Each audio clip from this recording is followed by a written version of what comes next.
There is more than meets the eye when creating a new life.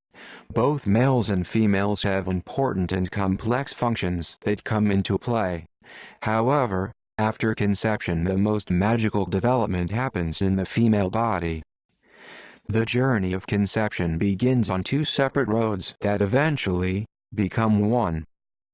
One road pertains to the female body while the other pertains to the male body. Inside the female body, a woman's ovary releases a mature egg during the ovulation stage of menstruation. This egg travels down the fallopian tube. If sperm is present, then the sperm will try to form an embryo by inserting itself into the egg. If successful, the embryo will travel to the uterus, where it will begin to grow into a fetus. This is the beginning of pregnancy. However, if the sperm is unsuccessful, the unfertilized egg will go into the uterus and attach itself to the uterine lining. The shedding of this lining, egg and all, is called menstruation. The cycle will then begin all over again, and repeat, until an egg becomes fertilized. A man's testicles produce sperm, and the prostate gland produces a fluid that, when combined with sperm, is called semen. During intercourse, if the man orgasms, the semen will go down the urethra and ejaculate from his penis. If the semen is in or near the vagina, then it will travel through uterus and into the fallopian tubes.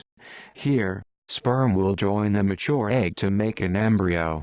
Pregnancy lasts about 38 weeks, which is approximately 9 months or 3 trimesters. A woman can determine if she is pregnant during the first trimester. Pregnancy tests detect for a hormone called human chorionic gonadotropin, HGC, that is released by the placenta. This hormone can appear in a woman's urine or blood. The first trimester refers to the first 3 months of pregnancy. During this trimester, the embryo begins to grow and most women will begin to feel symptoms of morning sickness. The embryo develops muscles, skeleton, blood vessels, and internal organs. 8 weeks into the first trimester, a fetus is formed. At the end of this trimester, the uterus begins to enlarge in preparation for the growing fetus. In the second trimester, the mother begins to experience fetal movements. This is the period where a heartbeat can be detected. If the fetus is born at this time, its chances of surviving are 1 in 10,000. The fetus grows about 1 foot and weighs about 1 pound.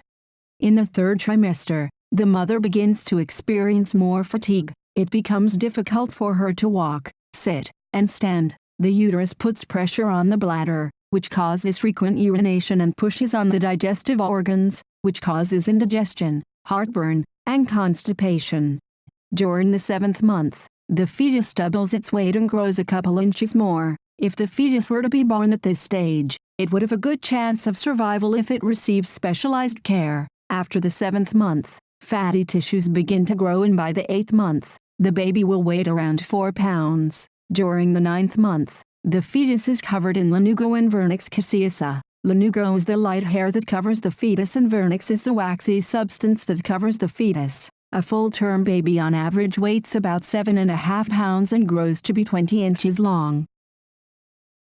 When a woman is ready to give birth, she begins to go into labor.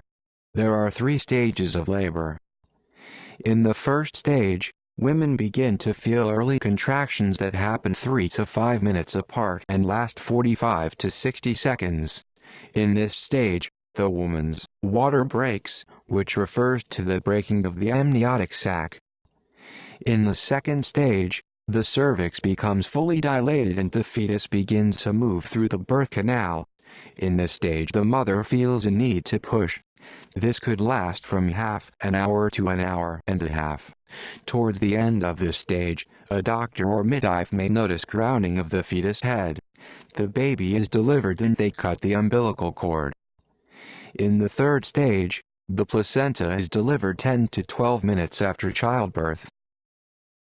In the previously discussed journey, both participants were assumed to be fertile. Unfortunately, not all women and not all men are fertile. With women, a major factor of infertility is age. After the age of 35, a woman's egg count and egg quality declines. A man, however, continues to produce sperm for the rest of his life, but many factors can affect his sperm count and quality.